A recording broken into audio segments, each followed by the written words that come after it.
जय हिंद, आप देख रहे हैं लाइव टाइम्स। और ठंडी का मौसम है और क्रिकेट फीवर जो है वो ऑन है।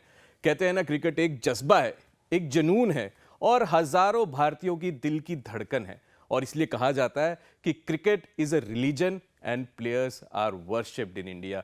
और इसी जज्बे के लिए, इसी जज्बे को देखते हुए हमारे साथ इस शो में मौजूद है वो खास सितारे जो कल हो सकता है कि आपको हमारे देश का नाम रोशन करते दिखें। तो बहुत स्वागत करते हैं हम उन खिलाड़ियों का जो कि कल भविष्य है। तो जेसीसी स्टार सीजन 7 के हमारे साथ स्टार्स जुड़े हुए हैं। वेलकम है सभी को हमारे शो में। और जेसीसी की बात करें कि ये जो जूनियर क्रिकेट सीजन 7 की जो शुरुआत हुई है अंडर 14 खिलाड़ियों को लेके, उनके ओनर हमारे साथ है। और सबसे ज़्यादा क्यूरियोसिटी मेरे को यही है कि ये लीग जो आई है वो शुरू कैसे हुई और ये बच्चे जो ये ढूंढ के लाए हैं, जो सितारे जिनके बारे में आज हम बात करेंगे, बहुत इंटरेस्टिंग कहानी आज हम सुनेंगे। तो पहले तो हम चलते हैं जिन्होंने ये लीग स्टार्ट की, राज जी के पास। राज जी, सबसे पहले तो आप ये बताइए कि वो आइडिया कैसे आया कि अंडर 14 की भी एक लीग होनी चाहिए जहां पे ऑक्शन भी हो, वो खिलाड़ी भी निकले जो कि भविष्य के स्टार बन सकते हैं। Over to you sir. Thank you. पहले तो बहुत बहुत अकरण जी आपका, और इस चैनल के माध्यम से हमें मौका दिया आपने अपनी बात रखने का। और देखिए, प्लानिंग हमारी बहुत पहले से हो रखी थी। जूनियर क्रिकेट चैंपियनशिप की 7वां सीजन है ये। तो 6 सीजन जब हमने इस पे काम करा तो हमारी एक ही ये थी कि हम टूर्नामेंट लेके आए अंडर 14, जो कि बच्चों के लिए कोई इस तरीके की इनिशिएटिव नहीं लेता। तो हमें लगा यार जूनियर क्रिकेट को भी प्रमोट करना चाहिए। तो हमने 2012 में लॉन्च करा। इसे करते करते करते आज हम 7वां सीजन लेके आए। जब 7वां सीजन लेके आए तो हमारी ये प्लानिंग ये थी कि इसको अलग करें। अलग कैसे होगा? ये अलग होगा, इसमें ऑक्शन डालें, इसमें फ्रेंचाइजी ओनर को प्रमोट करें, टीमों को लेके आए, पेरेंट्स को इन्वॉल्व करें और बच्चों को कहीं ना कहीं इसको अच्छे लेवल पे हम लोग एक लीग को बड़ा बनाएं। तो देखिए, जिस सीजन अब 7वें पे हम लोग यहाँ पे बैठे हैं, 6 सीजन हो चुके हैं।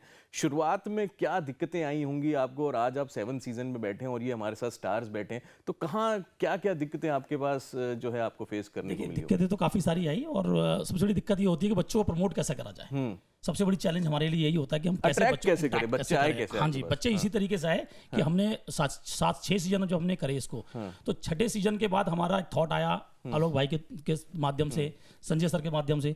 तो इन्होंने कहा यार एक अलग से हम लोग ऑक्शन करते हैं। आईपीएल चल रहा है, आईपीएल आने वाला है, उससे पहले भी काफी सारी लीग हो रही है, डीपीएल हो रही है, यूपीपीएल हो रही है। तो क्यों ना हम जूनियर क्रिकेट को लेके जूनियर क्रिकेट चैंपियन सीजन 7 लाए और ऑक्शन के थ्रू इसको करें हम लोग। तो हमने प्लान करा और हमने इसमें टीमें बनाई और फ्रेंचाइजी बनाई और हमने इसको शुरुआत करी इसकी।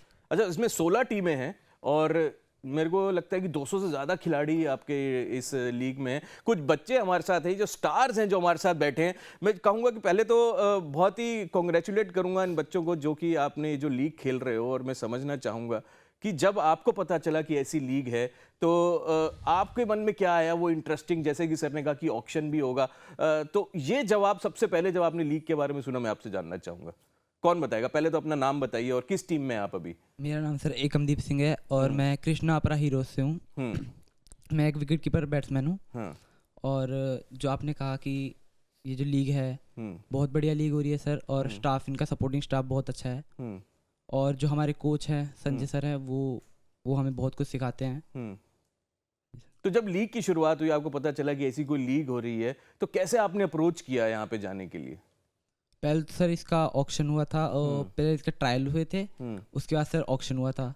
तो सर उसका बहुत ही ज़्यादा एक्साइटेड थे कि होएंगे हम सिलेक्ट कि नहीं, और उसमें अच्छा करेंगे तो फिर आगे भी जाएंगे सर। तो इसमें अभी आप कितने सेंचुरी बना चुके हैं अभी तक? अभी सर 2 सेंचुरी लगाई हैं। 2 सेंचुरी लगा चुके हैं। टॉप 5 स्कोरर जो रन जिन्होंने बनाए उनमें से आप एक हैं। हाँ जी सर। तो ये सबसे बड़ी बात है कि देखिए, पहले ट्रायल्स हुए, फिर ऑक्शन हुआ। तो ट्रायल्स के बारे में हम कोच से जानना चाहेंगे जो कि हमारे साथ है। सर, ट्रायल्स की बात हुई, संजय जी, पहले ट्रायल्स हुए, कितने लोगों का ट्रायल हुआ, कितने बच्चों का ट्रायल हुआ, कितने वो चुनना, वो क्या प्रोसेस था जो हम आपसे समझना चाहेंगे? पहले तो मैं आपके चैनल को थैंक यू कहना चाहूँगा। जी धन्यवाद। पहले तो हमने 500 550 बच्चों का ट्रायल लिया। अच्छा। उसमें से हमने शॉर्ट लिस्टेड बच्चे करे 220 करीबन बच्चे थे जो हमने सेलेक्ट करे। उसके बाद उसमें से हमने देखा कि कई ऐसे भी टैलेंटेड बच्चे थे जहाँ पे हमें बड़ा टफ रहा हम लोगों को उनको सेलेक्ट करना। और उसके बाद कई चैलेंजेस हमारे सामने आए कि हमने इसमें गर्ल्स का भी एक प्रोग्राम सेट कर रखा था कि हमें हर टीम में गर्ल्स को भी मतलब पार्टिसिपेट कराना है। तो हमने वहाँ भी देखा कि वहाँ गर्ल्स जो आजकल क्रिकेट ज़्यादा बूम पे है वुमेंस की, उसमें भी कई टफ चैलेंज हमारे सामने थे। उनमें से भी हमने शॉर्ट लिस्टेड करके उन बच्चियों को नया प्लेटफॉर्म तैयार करके दिया। तो ये बहुत इंटरेस्टिंग बात बताई कि बच्चों, ये जो बॉयज़ क्रिकेट ही नहीं है, इसमें गर्ल्स भी हैं टीम में। जी, तो ये बहुत इंटरेस्टिंग है। ये पहली बार मैंने सुना है कि ऐसी भी लीग है जहां बॉयज़ और गर्ल्स साथ खेल रहे हैं, वो भी अंडर 14 में। जी। तो उनका कैसे तालमेल कैसे बैठता होगा सर? तालमेल तो ऐसे बैठता है कि वो बच्चे जो लड़कियां हैं वो भी इन लड़कों के साथ compete कर रही हैं और इनको टफ कंपटीशन दे रही हैं। कम नहीं है छोरियां भी। हाँ, छोरियां कम नहीं है छोरों से। जी, तो हमारे साथ बैठे जो जानते हैं आप, आलोक जी, कमेंटेटर हैं आप, और आपकी तो बहुत सारी बातें हमने सुनी हैं। बच्चों को आप जब देखते हैं कैसा लगता है सर? मतलब अंडर 14 मैं देख रहा हूँ, जब हम लोग क्रिकेट खेलते थे हमारे लिए तो कोई ऐसा लीग था नहीं, गलियों में क्रिकेट खेला करते थे, बट आज बच्चे हैं जो साथ बैठे हैं। आपने कमेंट्री बॉक्स से बहुत सारे मैचेस देखे होंगे, इन बच्चों को देख के आप क्या कहते हैं? जी देखिए, जब हम इन बच्चों को देखते हैं तो ये वो कुम्हार का काम कर रहे हैं, संजय रावत और राज यादव जैसे लोग। और ये जो बच्चे हैं, ये जो टैलेंट है, ये रॉ टैलेंट है। इनको सिर्फ गाइड करना है। इनको पता है कि मुझे या तो फास्ट बॉलर बनना है या बैट्समैन बनना है। बैट चला लूंगा, लेकिन कैसे चलाना है, स्विंग को कैसे गाइड होगी, स्पिन कौन सा करें, तो वो जो काम है ना, वो काम कोच कर रहा है। और जो भी आपने बात पूछी, लड़कियां भी हमारे छोरों से कम हैं क्या? तो ये लड़कियां यहाँ पे कम नहीं है। हर टीम में 2 लड़कियां भी थी। 5 जगह ट्रायल किया गया दिल्ली एनसीआर में, और तकरीबन हर ट्रायल में 300 से 350 बच्चा रहा। तो आप मान के चलिए कि 16 से 1700 बच्चा इस ट्रायल के पूरे। तो ये ऑल ओवर इंडिया से था? नहीं, दिल्ली एनसीआर में रहा है अभी। ओके। और तकरीबन 220-225 बच्चे इसमें सेलेक्ट हुए। और बच्चों से ज्यादा कमिटमेंट उनके पेरेंट्स का है। एक अच्छी बात, जो ग्रास रूट लेवल का क्रिकेट एक तो करना आसान नहीं है, स्पॉन्सर बड़ी मुश्किल से आता है। तो इस मंच से आपके द्वारा भी कृष्णा अपरा ग्रुप को मैं धन्यवाद करूंगा, और फिर आपके चैनल को भी धन्यवाद करूंगा, क्योंकि आप लोगों ने इस मुहिम को राज यादव जैसे लोगों के साथ आप जुड़े हैं। और मुझे लगता है आने वाले दिनों में इसका भविष्य बहुत उत्तम है, क्योंकि ये जो क्रिकेट है ना, अगर आप ये क्रिकेट करेंगे तो यहाँ से आपको बच्चा अच्छा मिलेगा।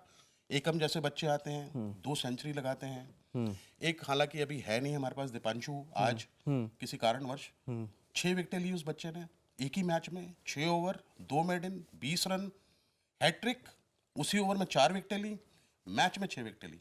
तो इनका जो जज्बा है ना, जो इनकी कमिटमेंट है, उससे अगर आप देखेंगे, शुरू में हमें लगा यार, जब राज का मेरे पास फोन आया कि भैया अंडर 14 का टूर्नामेंट करना, मैंने कहा अंडर 14 का टूर्नामेंट में देखेगा कौन, क्या मजा आएगा, इंटरेस्टिंग होगा, क्योंकि गेम सारा टीआरपी का है।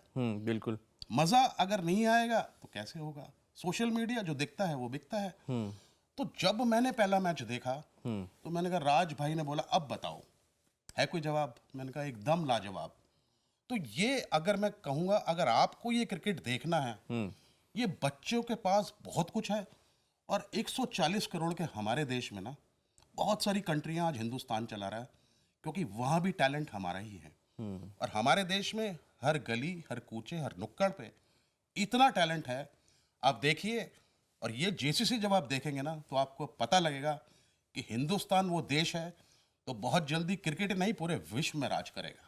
अच्छा, एक बार हम स्टैट्स पे नजर डालते हैं। जो जेसीसी क्रिकेट लीग चल रही है, उसमें टॉप स्कोरर्स जो हैं उनके नाम हम दिखाते हैं अपने दर्शकों को। देखिए, एकम जो है वो 311 रन बना चुके हैं यार, कॉन्ग्रेचुलेशन यार, आप टॉप स्कोरर हो। उसके बाद प्रभव मिश्रा 243, प्रभव आप, ओ प्रभव। उसके बाद कार्तिक के क्या है 238, वेरी गुड यार। और नितिन 231, और लक्ष्य जो है वो 229 पे है। तो मैं आप में से ऑलराउंडर कौन है पहले तो वो बताओ। अच्छा, तो माइक दो, ऑलराउंडर्स को माइक दो, आजकल ऑलराउंडर्स का जमाना है। तो बैटिंग अच्छी लगती है, बॉलिंग? सर दोनों। मजा किस में आता है सर? आता तो दोनों में। दिमाग किस में लगाना पड़ता है, बॉलिंग में या बैटिंग में? बैटिंग में ज्यादा। बैटिंग में। क्यों बॉलिंग में नहीं? इन स्विंग आउट स्विंग पता नहीं चलता है, बैट्समैन का फुट मूवमेंट कुछ नहीं देखना पड़ता है? नहीं सर, मैं स्पिनर हूँ। अच्छा, स्पिनर हो, तो स्पिनर को तो और दिमाग लगाना पड़ता है कि कैसे इसको स्टम्प किया जाए। तो अभी तक की कोई यादगार विकेट आपकी रही हो इस टूर्नामेंट में, किसी को आउट किया हो?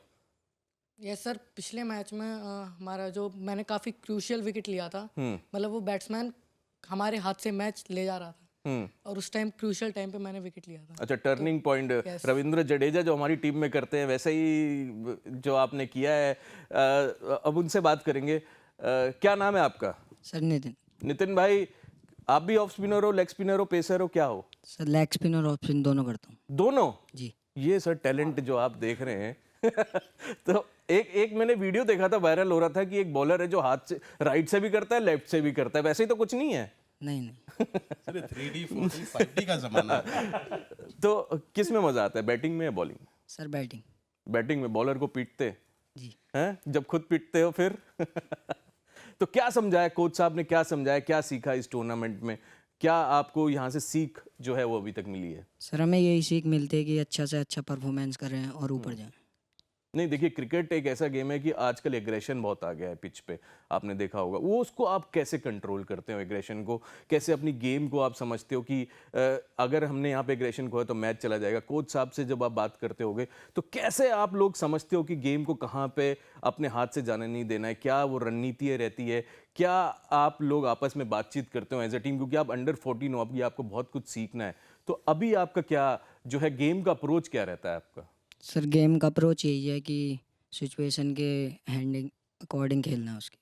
अच्छा, तो ठीक है, अभी हम इनसे बात करेंगे। अब जेसीसी की कोर सदस्य से, सर आपने इनकी बातें सुनी, ये स्टार तो बन गए, बट ये ना हो कि कहीं ये गेम भी जो है स्टार के बनते बनते अपनी गेम जो है वो मिस कर जाएं, भटक जाएं रास्ते से, ऐसा नहीं लगता है आपको? नहीं नहीं, ये आपका point and question is very valid, because क्या होता है कि इन लोग को अभी ज़्यादा स्टार्टअप मिल गया, तो कहीं ना कहीं हम बचपन में अंडर 19 16 हम सब खेले हुए हैं। यहाँ पे सारे नेशनल प्लेयर क्रिकेटर ही आपको दिख रहे हैं जो सीनियर विंग में आपको दिख रहे हैं।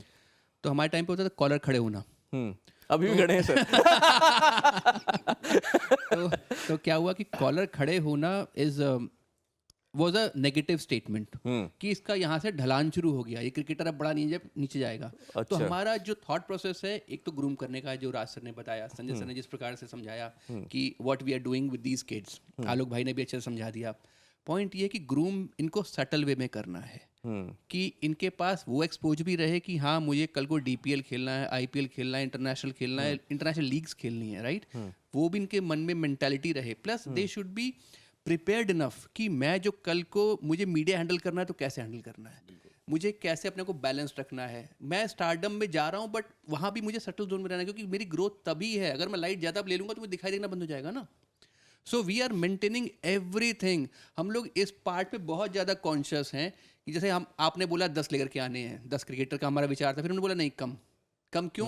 कि कहीं ना कहीं इनको राशनिंग करनी ज़रूरी है। अभी आज बैठे हैं, मेरा विचार देखो, मैं ऑन कैमरा बोल रहा हूँ, दोबारा नहीं लेकर के आऊँगा इनको यहाँ पे। पॉइंट सिंपल सा है मेरे लिए कि इनको अभी ग्रो कराना, ये बहुत छोटे छोटे प्लेटफॉर्म्स हैं। 14 अंडर 13 में अगर ऐसे एक्सपोजर मिल जाए तो कहीं ना कहीं देखो माँ बाप के एक्सपेक्टेशन बढ़ जाते हैं। कहीं ना कहीं ये इनके टीचर, स्कूल में टीचर देखेंगे मेरा बच्चा टीवी पे आया तो क्लासरूम में इनका थोड़ा सा एटीट्यूड डेवलप हो गया। तो ये चाहे ना चाहे ये हो जाता है। ये बहुत प्रैक्टिकल सी चीज़ें हैं। तो हम लोग का बस ये है कि बैलेंस्ड अप्रोच रहे, बैलेंस थॉट रहे, क्रिकेट पर फोकस रहे। और जो हम लोग का थॉट है जेसीसी का वो ये है कि जैसे अगर आपने पढ़ा होगा ओलंपिक्स चाइना सबसे ज़्यादा गोल्ड मेडल क्यों जीतता है या अमेरिका क्यों जीतता है, वो बचपन से ग्रूम करते हैं। 10-11 साल में उन्होंने जिम्नास्ट को पकड़ लिया, एथलीट को पकड़ लिया, स्विमर को पकड़ लिया, बस उसके ऊपर वही फोकस चल रहा है। उसके लिए वो BA BCom नहीं है, उसके लिए वही लाइफ है। He and she has to perform there only. This is what our thought is. Sanjay sir is a brain, I mean brightest of brain. राज भाई का जो थॉट प्रोसेस है, ये सीजन में लेकर के आना, और वक्ता तो आपके पास हैं 1-2 बैठे जो ठीक ठाक करते चले जाएंगे आने वाले समय। बस पॉइंट यहाँ पर ये है कि we are developing them in a very groomed way, in a very subtle way. ज़्यादा एक्सपोजर भी नहीं देना, बट हाँ इनको टोटल फोकस कराना। जैसे सर ने बोला कि हम इनमें से भी 40-50 ढूंढेंगे जिनका कैंप करेंगे, उसके और भी लेवल हम डेवलप करने वाले हैं। बट आने वाले समय में सब आपको दिखता चला जाएगा।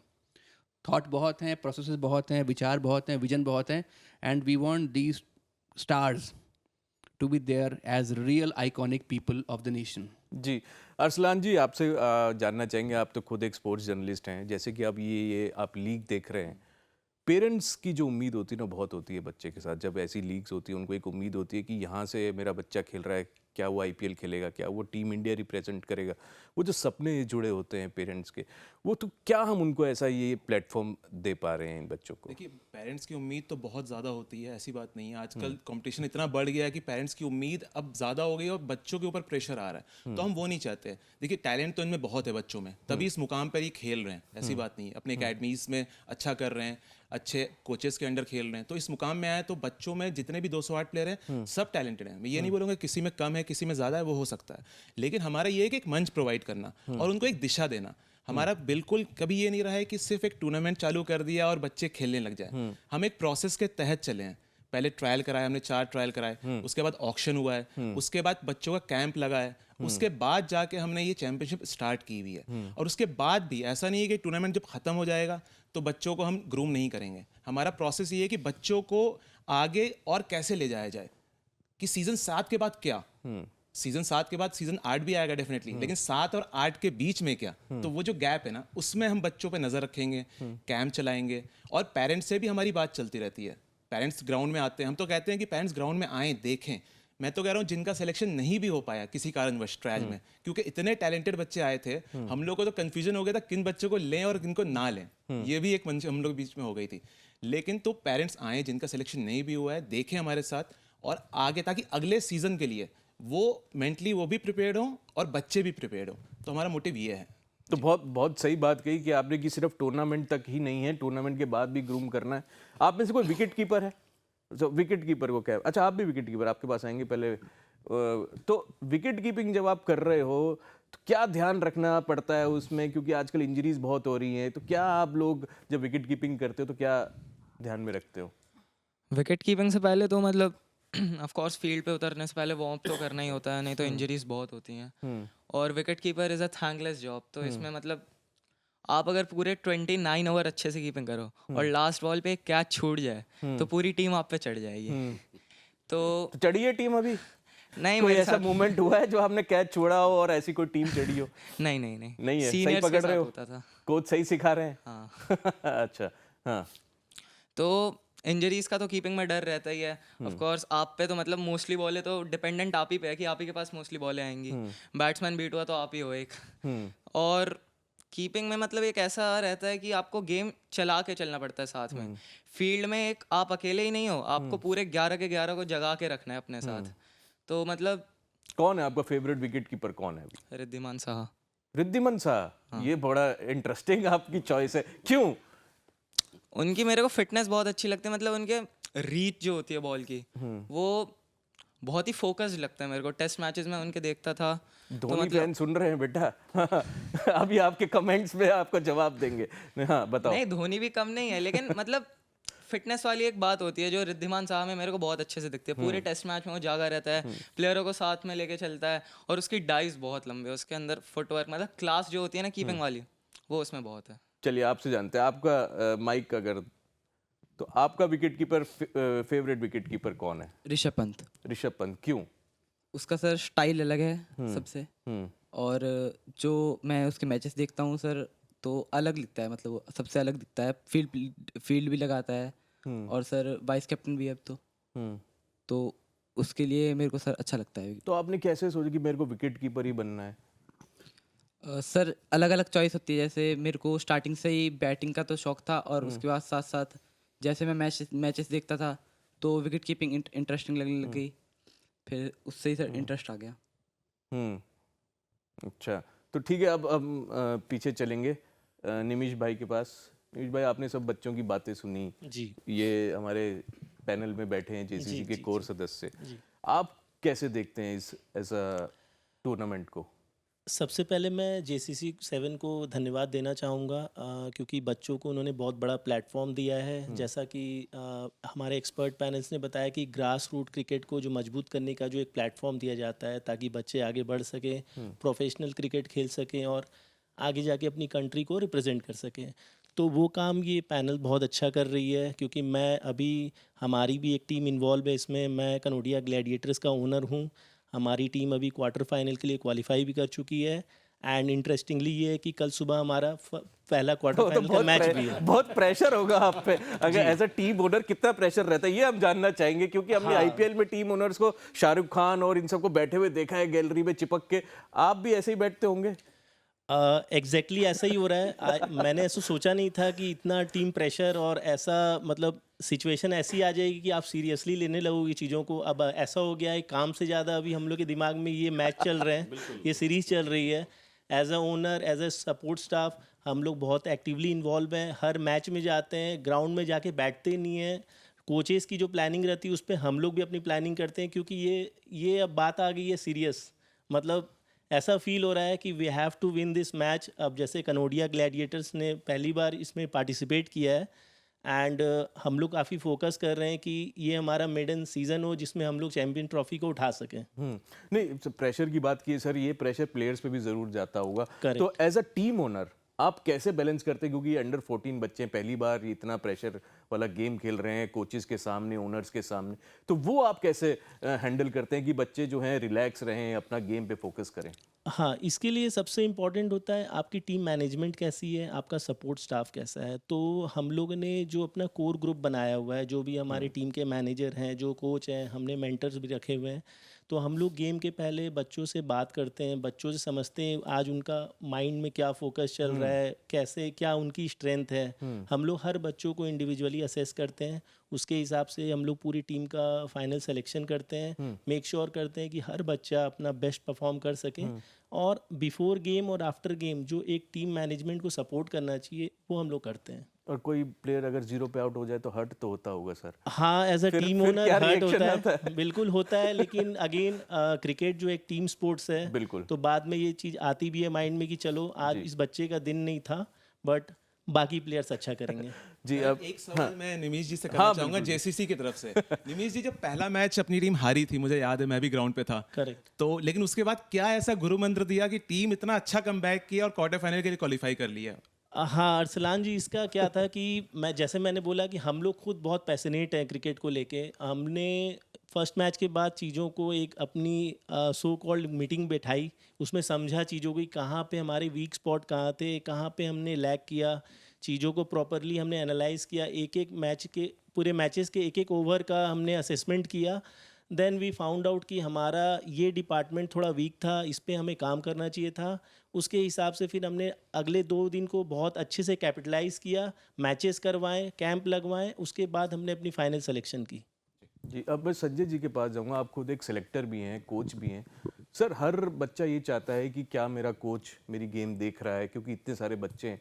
आप कैसे फोकस करते हैं इन 220 खिलाड़ियों में, ये हम समझना चाहेंगे। मेरे लिए तो बड़ी टफ सिचुएशन हो जाती है कभी कभार कि मेरे को ये दिखता है कि ये इतना जो अभी हम लोगों ने रॉ टैलेंट जो ऊपर आया है और वो इतना टैलेंटेड है, उसमें से हमें सिलेक्शन करना तो बहुत भारी काम हो रहा है। बट ये है कि जो मैं देख रहा हूँ, चाहे वो गर्ल्स हो चाहे बॉयज़ हो, वो टैलेंट तो एक्स्ट्रा ऑर्डिनरी टैलेंट है। अब जो टैलेंटेड प्लेयर्स आ रहे हैं वो आप छोटे अगर आप गेम देखेंगे 30 ओवर्स का हमने गेम ये चलाया है, बट 30 ओवर्स में भी अभी सेंचुरियां बन रही हैं। जबकि हम पुराने टाइम से देखते हुए आ रहे हैं कि 50 ओवर्स के जो गेम होते थे उसमें 216 रन बनते थे और वो भी बड़े टफ सिचुएशन हो जाती थी। लेकिन अब जो ये बच्चे नए टैलेंटेड बच्चे जो आ रहे हैं वो 300 रन हम देखने को मिल रहे हैं। 297 हाईएस्ट स्कोर रहा है टूर्नामेंट का। 30 ओवर्स में 297 बनना इजी टास्क नहीं है। तो टैलेंट है कहीं ना कहीं। जैसे अभी उसने ही 100 रन बनाया, तो उसने अभी जो टॉप स्कोर करा आई थिंक 130 करीबन स्कोर था उसका हाईएस्ट। तो उसमें क्या था कि जब ये बैटिंग कर रहा था तो बैटिंग करते हुए इसने करीबन 7 से 8 छक्के मारे थे, जो अंडर 14 में एक देखने वाली बात है कि इतना 30 ओवर्स का जो गेम उसमें आप 7 से 8 छक्के मार रहे हो, तो आप मतलब एक्स्ट्रा ऑर्डिनरी इनिंग खेल रहे हो टीम के लिए।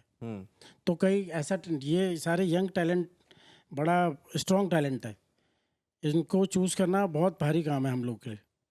तो अब क्या देख रहे हैं आप इनका फ्यूचर, क्योंकि बच्चे जो हैं आपकी तरफ देखते हैं कि अब हमको कोच कहाँ ले जाएगा, वो स्टेप फॉरवर्ड क्या होगा, आपसे जानना चाहेंगे। हम लोगों ने, राज भाई और हमने ये कोशिश करी है कि इसमें से ही शॉर्टलिस्ट करके बच्चे 40-45 जो बॉयज़ और गर्ल्स जो शॉर्टलिस्ट होंगे उनको आगे के लिए उनको एक रूम करा जाएगा, उनके लिए कैंप लगाया जाएगा, उनको आगे नए प्लेटफॉर्म दिए जाएंगे स्टेट नेशनल के लिए।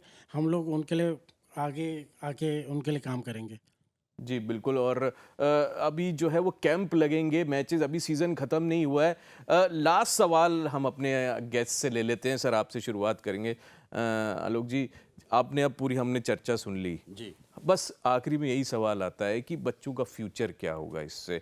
क्या सीज़न, ये जेसीसी जो क्रिकेट सीज़न है 7 तक तो पहुंच गए, 8 में क्या होगा, फ्यूचर क्या होगा इस लीग के बाद बच्चों के? सर देखिए, ये बहुत ही बुनियादी और बहुत ही अच्छा सवाल आपने किया। And I think every parent today, even the kids, coaches, everybody is interested कि अब क्या। पार्टिसिपेट कर लिया, लीग और भी बहुत हो रही हैं। देखिए, बहुत सारी चीज़ें हमने जो ये बीड़ा उठाया है, इसमें कोशिश यही है, बोर्ड अपना काम कर रहा है, अंडर 15, अंडर 17, अंडर 19, अंडर 23 तक तमाम मैचेस होते हैं, लेकिन वो एक ही टूर्नामेंट है। क्या उसके पैरेलल तो नहीं, उसके समानांतर भी नहीं, लेकिन उसके जैसा भी, अगर उससे 20% भी हम दे पाएं तो एक ऐसा सिस्टम डेवलप कर सकते हैं कि जहां से बच्चों के पास एक और मौका होगा कि वहां पे और बेहतर प्रदर्शन कर पाए। क्योंकि आगे जाने का रास्ता तो वही है, बोर्ड ही है। बिल्कुल सर। और जयशाह साहब भी आज देखिए हिंदुस्तान में कितना बढ़िया काम कर रहे हैं, आज पूरे वर्ल्ड में बीसीसीआई का डंका है। बिल्कुल। तो हमारी कोशिश यही है कि बच्चों को, अब हो सकता है, अब आप चूंकि मीडिया का काम बड़ा खतरनाक करते हैं आप लोग, अंदर की बातें बाहर निकलवाना कोई आपसे सीखे। लेकिन चलिए, अब आपने पंगा ले ही लिया है तो निकाल दीजिए। तो एक आध हेडलाइन तो हमें मिलनी चाहिए सर। बिल्कुल, ब्रेकिंग न्यूज ही की तो हम ब्रेकिंग न्यूज देखिए, अब कोई अनाउंसमेंट होने वाली, बच्चों जरा ध्यान से सुनिए। अनाउंसमेंट तो नहीं, बट हाँ देखिए, कोशिश यही है, क्योंकि आपने थोड़ी देर पहले जब हम बैक रूम में बात कर रहे थे, एक बड़ी अच्छी बात आपने कही थी कि देखिए साहब, एक्सपेक्टेशंस आप डेवलप कर रहे हैं, और ये एक ऐसा काम है कि यहाँ से खरा उतरने में ये बहुत बड़ी चीज़ है। तो हमें पता है हम क्या कर रहे हैं, और हम कोशिश यही करेंगे कि हम इनको, हो सकता है आने वाले समय में अंडर 14 अंतर्राष्ट्रीय टीमों के साथ भी खेले, हो सकता है ये इंटर स्टेट भी चला जाए। तो तमाम चीज़ें चल रही हैं, काम चल रहा है। तो राज भाई लगे हुए हैं, हम सब लगे हैं, संजय हमारे साथ हैं, महाभारत के समय से संजय हैं, आपको पता है। तो अगर जुड़ गए हैं तो कुछ चीज़ें अच्छी होंगी, और निश्चित रूप से मुझे लगता है अंडर 14 और जेसीसी का भविष्य उज्जवल है। इतना ही कहूंगा, काफी कुछ आपने निकाल लिया है, आप एक अच्छे एंकर हैं। जी, तो ये धन्यवाद, ये नीचे जरूर टिकर पे चला जाए। जी सर। नहीं, आलोक ने बहुत अच्छे तरीके से एक्सप्लेन किया। बस मैं अभी आज देख रहा था, जापान अंडर 19 का मैचेस चल रहे थे, तो मैं इसको इस प्रकार से भी देखता हूँ। देखो, जैसे सर ने बोला, बोर्ड लिमिटेड टूर्नामेंट है, लिमिटेड क्रिकेट है, बट हमारे देश में जैसे 90s में, लेट 90s में और अर्ली 2000 में क्या हुआ था, आईटी वाले बच्चे तैयार हो रहे थे और पूरे विश्व में सेवाएं दे रहे थे। तो आपका भविष्य मान लो भारत में ना हो, तो बाकी इतने सारे देश हैं आपको खरीदने के लिए। तो इंटरनेशनल खिलाड़ी तो हो गए। एब्सोल्युटली। हमारे टाइम का एक खिलाड़ी था अमोलक, वो इंडिया से कुछ नहीं खेल पाया, कीनिया या नैरोबी से आके इंटरनेशनल वर्ल्ड कप के क्वालिफायर्स खेल करके आ रहा है। सो पॉइंट कहाँ पर ये है कि ये जो we are practically, they are getting themselves prepared, but they are getting themselves prepared for the world market also. Absolutely. मैं वही बता रहा हूँ कि केवल ये यहाँ के लिए नहीं, यहाँ मान लो लिमिटेड हो जाए, आईपीएल लिमिटेड है, डीपीएल लिमिटेड है, और बाकी यूपीपी जो जितने भी टूर्नामेंट्स हैं, रणजी ट्रॉफी, जितनी देवधर ट्रॉफी, सारी लिमिटेड हैं, बट ये इनका टैलेंट लिमिटेड है, पूरा world is market for them. So we are grooming them to be real stars. ये मेरा इनपुट है इनके लिए। बस शांति से खेलना है भाइयों, बिल्कुल डिस्ट्रैक्ट नहीं होना है। This is what my core belief and core suggestion to all the stars coming out of JCC, कि please focus on your game. अभी कुछ भी नहीं हुआ है आप लोगों के जीवन में, लेकिन बहुत कुछ हो सकता है। जैसे सर के साथ सहवाग खेले, संजय सर के साथ, क्या इनकी एज में सेंचुरी मारता था वो? नहीं मारता था। क्या छक्के मारता था जैसे वो? नहीं मारता था, क्योंकि मैं भी साथ खेला, हम लोग सेम बैच के बच्चे हैं। सो पॉइंट ये कि ये लोग एक्स्ट्रॉर्डनरी हैं, but they should be real subtle. मैं हमेशा इस बात को लेकर बहुत सेंसिटिव हो रहा हूँ कि they should not be getting too much highlighted. They should just be focusing on their game. World is market for them. This is what I can see. जी सर। शैलेश भाई बिल्कुल ठीक बोल रहे हैं कि ज़मीन से जुड़े रहना भी बहुत ज़रूरी है बच्चों के लिए। देखिए, हम तो इनको सिखा रहे हैं कि प्रेशर कैसे एब्जॉर्व करना है इस लेवल पे आके। जो अंडर 19, अंडर 23 में जो हम देखने को मिलता था, वो आज ये बच्चे कर रहे हैं। पूरा हाईलाइट मिल रहा है इनको, प्रेशर एब्जॉर्व करना। लेकिन इन बच्चों के लिए भी हमारी एक नसीहत शुरू से, राज भाई भी बोलते हैं कि ज़मीन से जुड़े रहना है, ज़्यादा अपने आप को भी बस काम करते जाना है। आप खेलो, अच्छा खेलो, रन बनाओ, बस उससे ज़्यादा कुछ नहीं करना है आपको। तो ज़्यादा सोचना नहीं है। और ये कारवा जो है ये आगे हमारा जारी रहेगा, जैसे आपने पूछा था ये जारी रहेगा। और कुछ चीज़ें सस्पेंस पे छोड़ देते हैं कि सीजन 7 के बाद और क्या आने वाला है, बिल्कुल आएगा, थोड़ा कुछ सस्पेंस पे छोड़ देते हैं। अब क्या कुछ नहीं है, अब क्या कुछ नहीं है, आज जो है उस पर करना है। Time is now, life is now, जो होना होगा वो तो होगा ही, ठीक है ना। बस they should be and we all should be focusing on now. ठीक है ना। ठीक है, तो बिल्कुल अंतिम हाँ बात, हाँ बिल्कुल बिल्कुल मैं सर, बोलूंगा बिल्कुल बिल्कुल सर। कि देखिए गेम है वो सब सही है, लेकिन हम राज और संजय एक चीज बड़ी अच्छी कर रहे हैं, इनका डिजिटल फास्ट हम सोच रहे हैं। सारी चीजें अच्छी कर रहे हैं, कुछ गलत नहीं कर रहे हैं। गलत बच्चों के लिए थोड़ी गलत होगी ना। आप देखिए आज के जमाने का नौनिहाल जो बच्चा पैदा होता है, अगर आप देखेंगे ना, वो YouTube देख के खाना खाता है। तो हम कोशिश ये कर रहे हैं इनको डिजिटल फास्टिंग पे डाला जाए। 4 घंटे शुरुआत की जाए, 6 घंटे, 8 घंटे मोबाइल को आप हाथ नहीं लगाएंगे। तो इस तरह के प्रयास हम लोग कर रहे हैं। मुझे लगता है भविष्य उज्जवल है। ठीक है, राज जी के पास चलते हैं। इससे पहले बच्चों से एक सवाल लेते हैं, आप में से 1 बाय 1 बताएंगे। पहले आप बताओ, ये किसको अभी अभी जो आप टीम खेल रहे हैं, कौन सी सबसे आपको लगा कि स्ट्रांग मेरी टीम है, और कोई एक खिलाड़ी जो आपको लगा हो कि ये मेरे लिए सबसे ज़्यादा स्ट्रांग खिलाड़ी आपका ओपोनेंट है? ओपोनेंट में तो मैं सबको एक समान ही मानता हूँ। हमारी टीम से तो सब मतलब इक्वली परफॉर्म कर रहे हैं। हम कनोडिया ग्लैडिएटर्स के हैं, तो सबका कंट्रीब्यूशन होता है। ऑफ कोर्स टीम जीत रहे तो 11 के 11 ही जीत रहे हैं, लेकिन हाँ कुछ बल्लेबाज होते हैं जो रन बनाते हैं। मैंने भी रन बनाए हैं, 200 लगाई हैं दोनों मैचेस में। तो सभी का कंट्रीब्यूशन होता है, कोई अकेला टीम नहीं जिता रहा है। 11 के 11 खेल रहा है, 11 के 11 जिता रहे हैं। तो अब ओनर्स आपके साथ ही बैठे हैं, आपकी टीम के ओनर, डांट वांट भी पड़ती है नहीं पड़ती है? नहीं मतलब जैसे मैं लास्ट मैच में ओपन गया था, तो कंडीशंस तब विकेट के बहुत ख़राब है, बारिश हुई थी सुबह सुबह।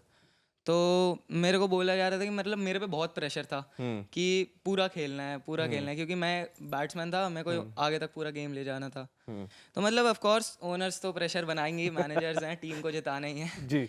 लेकिन हाँ फ्रेंडली वे पे, ऐसा नहीं कि मतलब हम पे पूरा मतलब बोझ डाल दे रहे हैं, ऐसा नहीं था। तो इसी प्रेशर से आप सीखोगे। आप सोचिए, अभी हम यहाँ पे बैठ के बात कर रहे हैं, जब हम मैच देखते हैं हम कहते हैं कि यार ये कैच हो सकता था। सोचिए उस प्लेयर्स पे कितना प्रेशर होता होगा। इस बात को जो है ये हम ग्राउंड से ही सीखते हैं। चलिए आपके पास चलते हैं। जी बताइए, आपका क्या इस टीम में जो है आपकी सबसे जो है स्ट्रॉन्ग टीम कौन सी लगी आपको इस जेसी सीजन 7 में? जेसीसी सीजन 7 में सबसे स्ट्रॉन्ग टीम तो हमें हमारी लगी, अपनी ही? ओपोनेंट कोई स्ट्रॉन्ग नहीं है? कौन सी टीम में आप पहले तो बताइए। कृष्णापरा। तो आपको कनोडिया ग्लैडिएटर स्ट्रांग नहीं लगा? पीछे 2 सेंचुरी मारी है उसने। हमारी टीम में तो सब अपना 100% ही दे रहे हैं। हाँ। बैटिंग में हर बार 200 प्लस स्कोर हो रहा है। हाँ। और बॉलिंग में 50 से पहले ऑल आउट कर दे रहे हैं। है? अपनी तो strong अगर ये फाइनल में भिड़ गया आपको कनोडिया ग्लैडिएटर्स, तो क्या लग रहा है, आपके ज़्यादा चांसेस हैं या उनके ज़्यादा चांसेस हैं फाइनल का? हाँ, किसके ज़्यादा? हमारी ज़्यादा लग रही है। चलिए आगे बढ़ते हैं। बताओ भाई, कौन सी सबसे ज़्यादा आपको लगी कि स्ट्रांग टीम है ओपोनेंट में? सर हमें भी कृष्णापुरा ही लगी। अच्छा तुम भी? अच्छा चलो कोई बात नहीं, बट कुछ तो स्ट्रांग टीम लगी होगी। हाँ, कौन सी तीसरी ब्लास्टर लगी थी, अच्छी लगी थी? आपने जिस टीम के खिलाफ रन मारा, कोई ऐसा लगा हो कि यार ये बॉलर जो है बड़ा खतरनाक है? कोई ऐसा बॉलर आपको? हाँ, एक लेफ्ट आर्म स्पिनर था जो उसे हम सेफ खेल रहे थे, बाकी सबको बीट किया उसने 1-2 बार आपको? हाँ। सही था? तो कोच ने बताया कैसे खेलना है अब उसको?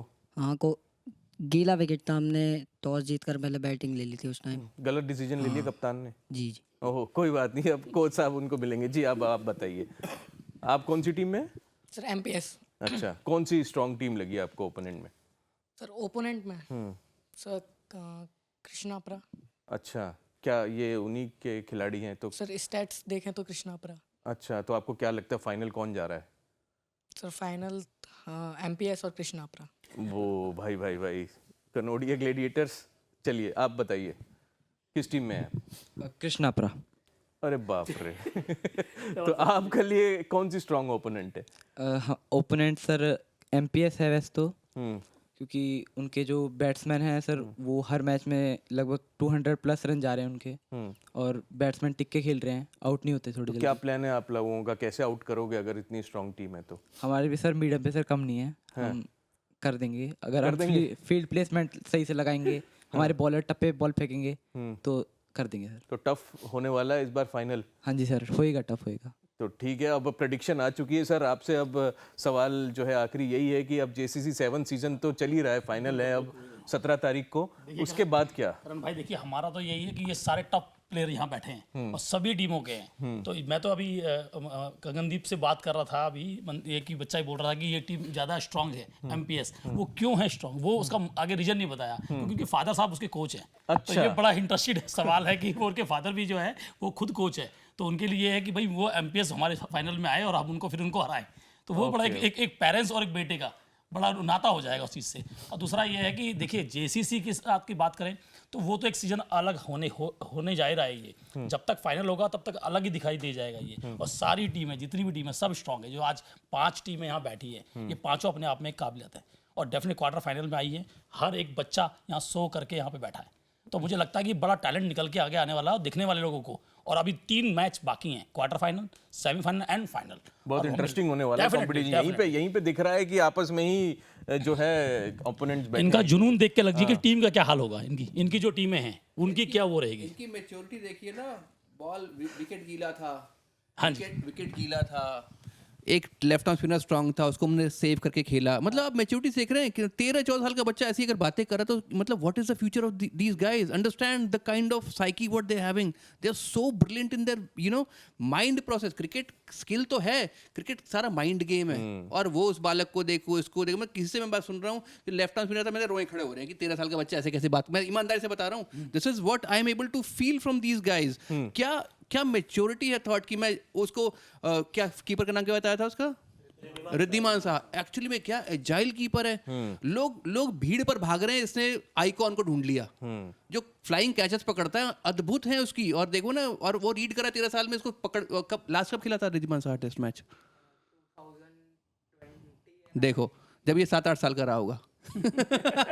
बढ़िया तो बढ़िया। सोचो ना, ऑब्जर्वेशन क्या observation है? अद्भुत चीजें हो रही हैं। And we need to understand कि ये टैलेंट ऐसे नहीं है। इनके पास कैलकुलेशन भी है, मेंटल स्टेचर भी है, मेंटल थॉट प्रोसेसेस भी हैं, दिमाग कैसे चलाना है। 2-3 बातें वाकई में तुम चारों पांचों ने अद्भुत की हैं। Keep going like that only, do not overboard, again I am saying. ठीक है, all the best and brilliant minds. जी चलिए, एक चीज बस बोलूंगा, गुलजार साहब ने शायद एक चीज बहुत अच्छी कही है, शायद इन्हीं के लिए कही है कि बहुत कुछ बदला है मैंने अपने आप में, बहुत कुछ बदला है मैंने अपने आप में, मगर तुमको टूट कर चाहने की आदत को अब तक नहीं बदला। तो क्रिकेट की इनकी चाहत और दीवानगी यही जेसीसी को बनाती है सर्वश्रेष्ठ। जी, अब ओनर से हम सवाल लेंगे, संजय जी से क्लोज करेंगे। सर, आपने सुन लिया बच्चों को कि देखिए कितना वो जो है गेम रीड कर पा रहे हैं। एज अ ओनर अब जो है फाइनल पास में है 17 तारीख को, आपका क्या मैसेज है अपनी टीम के लिए सर? मेरी टीम के लिए मेरा मैसेज यही है कि प्ले वेल, कोई भी अपने को प्रेशर नहीं लेना है। प्ले ऑफ्स आ रहे हैं, जैसे कल से हमारा मैच भी है, but play your natural game. अगर अपना नेचुरल गेम खेलोगे, अपने कॉन्फिडेंस को बैक करोगे, तो वेरी मच श्योर कि वो हमारी टीम आगे बढ़ेगी। तो I am very much sure कि they have to play their natural game only. आपको एज अ ओनर कौन लगा स्ट्रॉन्ग ओपोनेंट? अभी तक जैसे लीग स्टेज में जो हमारे मैचेस हुए थे, जिसमें हमने फर्स्ट मैच हमारी टीम हारी थी, उसके बाद हमने 2 मैचेस खेले थे, जीते भी थे। अब जो प्लेऑफ्स के हिसाब से जैसा मुझे जेसीसी के न्यूज़ बोर्ड से पता चल रहा है, तो एज दे मेंशन कि Krishna एपरा and then name which he told MPS, Dynamo, so these 2-3 teams are there जो एक अच्छा फाइट बैक कर सकती है। But as a team owner मुझे अपनी टीम पे बहुत भरोसा है। मैं जान रहा हूँ मेरी टीम के जो प्लेइंग 13s है उनके अंदर क्या क्वालिटी है, और वो अगर अपना 100% की जगह 50% भी अगर परफॉर्म कर देते हैं तो हमारी टीम जीतेगी। जी, तो कंक्लूजन लेंगे कोच साहब से। सर, आपने सबकी बातें सुन ली, अब बच्चे जो है आपकी तरफ देख रहे हैं, लास्ट मैसेज आपका क्या है? मेरा लास्ट मैसेज तो यही है बच्चों के लिए कि ये बच्चे जिस आप सिचुएशन की ओर बढ़ रहे हैं, वहाँ कंपटीशन और टफ होने वाला है। वहाँ पे इनको 100% का 200% अपना देना पड़ेगा। अभी तक जितने भी इन्होंने सेंचुरियाँ लगाई हैं उसको भूल के आगे इनको उसको ओवरकम करके आगे और अच्छा परफॉर्मेंस करने का इनका टाइम आ गया है अब। और अपनी टीम को जिताने का यही अच्छा टाइम है, और आपको आगे प्लेटफॉर्म यहीं से मिलने वाले हैं ताकि हम लोगों के लिए सिलेक्शन और टफ हो। मैं तो ये चाहता हूँ। जी बिल्कुल, अब जो है जो टूर्नामेंट है वो बहुत ही इंटरेस्टिंग स्टेज पे आ चुका है। क्वार्टर फाइनल्स कल से शुरू हैं और 17 को जो है वो फाइनल होने वाला है।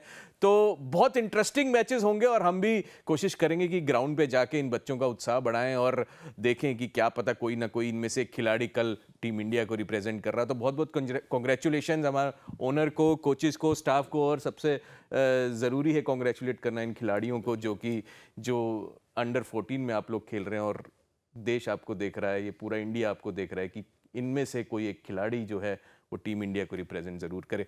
तो देखते रहिएगा लाइफ टाइम्स। अभी ये जो स्पेशल शो था इसमें बस इतना ही। आपको कोई कमेंट है, कोई क्वेश्चन है जो आप हमसे पूछना चाह रहे हैं तो ज़रूर हमको कमेंट सेक्शन में ज़रूर बताइएगा। बाकी आप देखते रहिए लाइफ टाइम्स। धन्यवाद।